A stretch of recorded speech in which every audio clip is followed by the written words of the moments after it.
आपल्या सोबत आहेत शिवसेना ठाकरे गटाचे नवनियुक्त नागपूर संपर्क प्रमुख सतीश हड्डेजी. भाऊ, खूप खूप अभिनंदन तुमचं. महत्त्वाच्या वेळेस तुम्हाला ही जबाबदारी दिली, कारण की महानगरपालिका निवडणुका आहे. किती मोठं चॅलेंज मानता तुम्ही, काय सांगणार?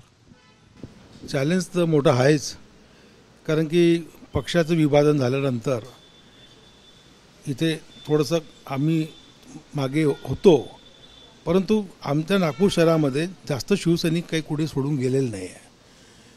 परंतु एक चांगलं वातावरण आज निर्माण झालं आहे. माझ्या नियुक्तीनंतर उद्धव साहेबांनी माझ्यावर जो विश्वास दाखवला, त्यांना माझ्यावर पूर्ण विश्वास आहे का मी संघटनेमध्ये मी चांगलं कार्य करू शकतो, एक पक्षाची बांधणी करू शकतो.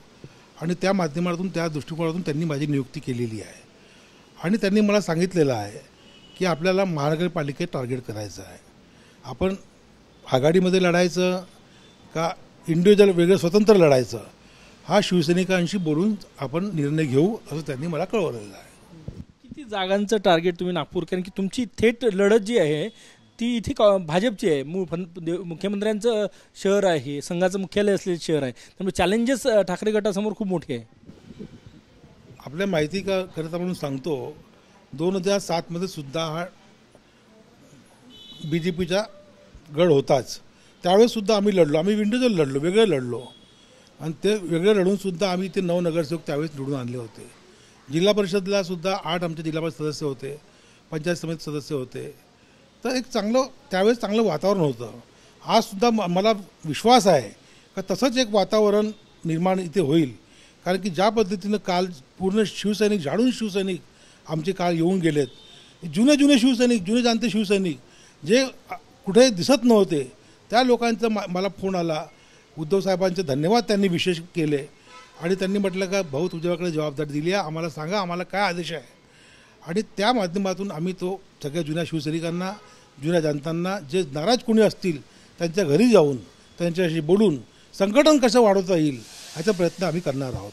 जे पक्ष सोडून गेले जुने शिवसैनिक, त्यांना परत आणण्यासाठी तुम्ही काही हे करणार आहात?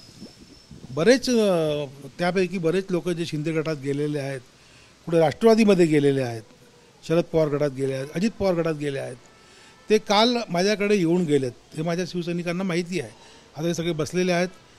नितीन तिवारी आज साखरे साहेब आहेत, यांनी स्वतः अनुभव केला आहे. हे सगळे लोक मला येऊन गेलेत. त्यांनी मला काही लोकांनी येऊ शकले नाहीत, त्यांनी मला फोनवरून शुभेच्छा दिल्या. आणि त्यांनी म्हटलं की साहेब आम्हाला घेऊन चला, आमची घर वापसी करायची इच्छा आहे. मी त्यांना एवढंच म्हटलं का बा, पक्षप्रमुख उद्धव साहेबांच्या आदेशाशिवाय मी काही करू शकत नाही. एक तर त्यांच्या कानावर मी टाकेल. आमचे संपर्क नेते आहेत, भास्कर जाधव, विनायक राऊत साहेब आहे, सचिव आमचे पक्षाचे, यांच्याशी चर्चा केल्यानंतर मी जो काय निर्णय असेल आपल्याला कळवेल. किती जागांचं टार्गेट तुम्ही नागपूर महानगरपालिकेत ठेवताय? आता महाविकास आघाडीमध्ये जर आम्ही लढलो, मध्यंतरी विकास ठाकरे शहर काँग्रेस कमिटीचे अध्यक्ष आहे, यांच्याशी बोलणं झालं होतं माझं.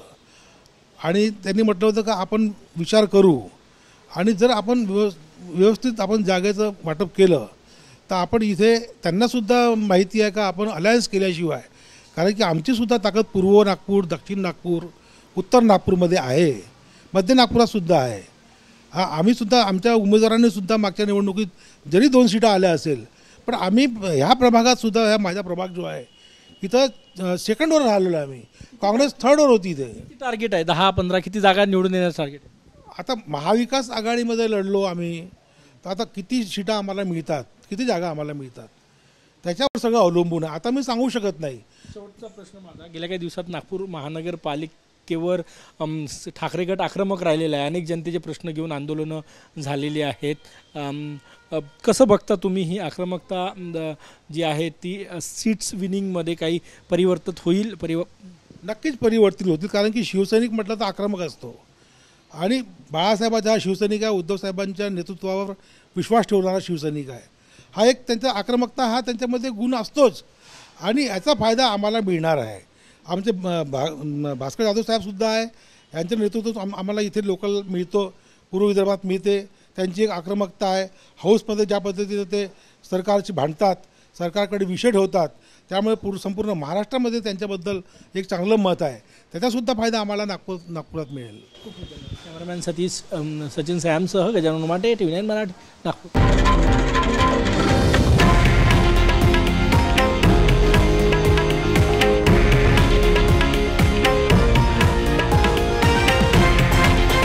हे आहे देशातील नंबर 1 न्यूज नेटवर्क आणि आपण पाहत आहात TV9 मराठी, एकमेव.